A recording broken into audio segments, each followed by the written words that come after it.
student. Now moving forward, we will discuss the second part or second form of power sharing. The power is not only being shared among the different organs of the government, but also at different levels of the government. And what are the different levels of government? Mainly in our country it is union, state and local. What are the union government? What do you mean by the union government? The central government. The government which is there in Delhi. Okay, and the president is the head of the government, prime minister, his council of ministers, these all come in the union and central government. So we have also, you must have studied in class 9 about three lists: union list, state list and concurrent list. Do you remember? So that is there, that is part of the this power sharing only, and that is called, particularly in second chapter we'll study federalism. So union government is there, they have their power. Then state government is there, state government is given power, and very special feature means they have separate powers. States have the separate powers, nobody interferes in each other's work. So why? Because we have shared the power in a very distinctive way. What is the area of central government? That is in the union list. What are the areas of the state government? That is mentioned in the state list. And also after the 73rd and 74th amendment of our constitution, we have made local governments that also have authority. Now these local bodies like panchayats, panchayat samiti, gram panchayat, municipal corporation, nagar nigams, they all have legitimate what you can say working, functioning.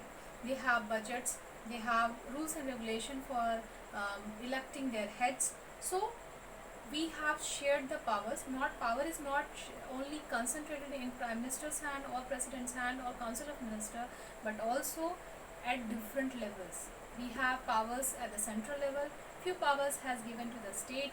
Then the state could not alone run the whole state very efficiently, so power has been distributed to local government, because few problems can be resolved at the local level and state can function more efficiently. So second form among governments at different level, and the three levels are union level, state level and local government. So it is also called federalism, and since power is distributed vertically, at times it is known as the vertical distribution of power. Okay, now moving to the third. What are the third?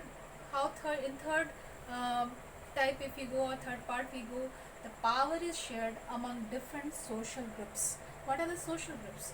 Now bringing back in your memory the case study of Belgium. In Belgium, what happened? They had community government. Community government, what was the work of the community government? They ensured that French, Dutch and other groups also, they get equal chances to propagate, to what you can say, to spread their language, their religious beliefs and practices also. They safeguard their rituals, their practices, their language. So community government was formed. Likewise, in our country also, we understand the value of religious beliefs with the value of languages, the value of each and every community, whether they are 1% of the population also. So what we did, we have given power to the religious groups, like you must have seen RSS, then other groups are there. So these groups, what they do, they safeguard the religious rights of the people. They propagate, they safeguard and they raise a voice which is related to the religious issues. Then languages also, linguistic groups are there, like you must have seen every language. There are few people, the writers, the philosophers related to that particular language. They always keep in mind that the language should be spread, they should be protected. Some language which are going to be means very few people are using that language or knowing that language. They are making programs, holding workshops so that it could spread to many number of people. So these are the social groups: religious, linguistic.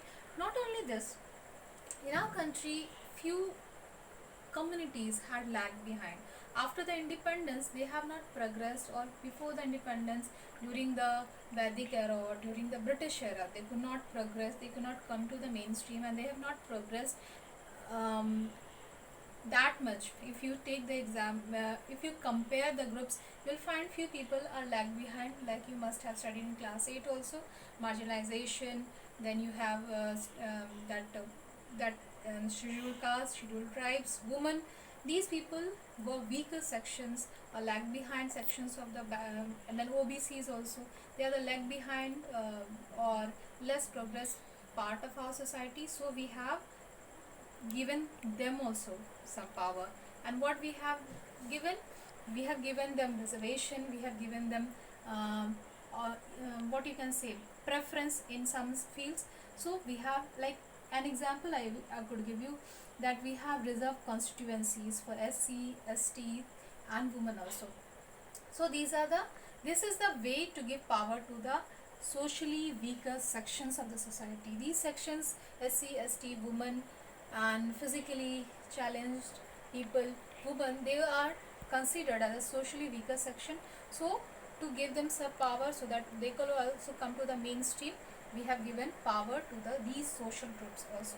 So it is the third part of the power sharing, and power is given, power is distributed, shared among different social groups. And the last but not the least, political parties, pressure groups and movements. See, in our country, we have a democratic country, we all know. So democratic country, political parties are very, very important. So democratic parties, the political parties are the voice of the people. Actually, they are the representative of the common people of the country. They are actually our voice. Whatever we want, we cannot go to the parliament and raise our voice. So we elect our representative, member of parliament, member of legislative assembly, and that person raise our voice, our demand, our wishes. So political parties are given power. They they go for elections. When they get elected, they raise our issues. So power is given to the political parties. Then the pressure groups. But everybody is not interested in going to the politics and being part of the political parties. So these are the pressure groups. They are not the part of the political party, but they are as powerful as the political parties. These people, what they do, they are from some groups, and whatever they want, they pressurize the government. Actually, they are the bridge between the government and the people. The people's voice, they go to the government and tell what are the grievances they have, demands they have, and these pressure groups pressurize the government to change the policies or make the policies which are in the favor of the common people. Then movements, power is given to the movements. You must have seen that India, see, democracy is never complete when there is no democratic movements. And nowadays everybody is using the right to freedom of speech. So that is being, when it is in mass is involved, not only in our country, if you go to other countries, the neighboring country, you must have seen there was a big movement in Nepal when people wanted democracy rather than an aristocracy. Means king was said to go for the elections and have a democratic government in their country. That is a movement.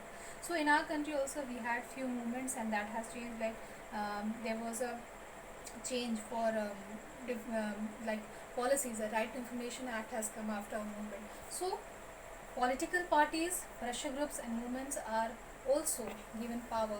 Not only this, very similar to pressure group, we have interest groups, that are the groups of traders, businessmen, farmers, a group of people.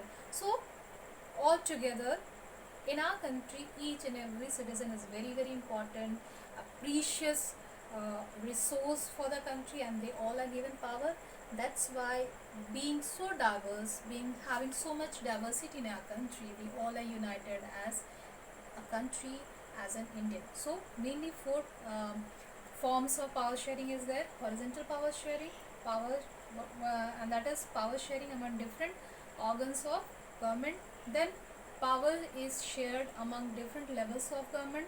Power is shared among different social group, and last, power is shared among parties, pressure groups and movement. So we have come to the end of the chapter. I hope you all have understood all the topics. So go through the notes, make the notes, and we will further. Now I will go back to history. Thank you.